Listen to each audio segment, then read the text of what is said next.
এই শোন না বেস্টি, তোকে একটা কথা বলবি, বল। কাউকে বলবি না? আরে বলবো না কাউকে, বল।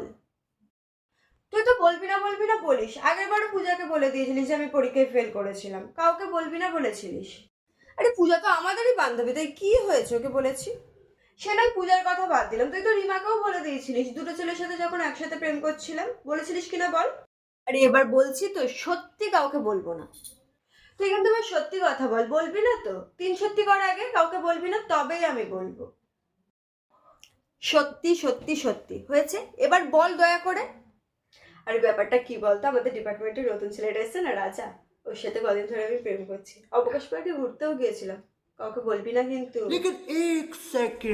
আজকের ব্রেকিং নিউজ, আমার বান্ধবী রিয়া প্রেমে পড়েছে রাজা নামের একটি যুবকের সাথে, তার সাথে নাকি অবকাশ পার্কে ঘুরতেও গিয়েছিল। এই সম্পর্কে আরো বিস্তারিত জানতে জুড়ে থাকুন আমার সাথে। নমস্কার।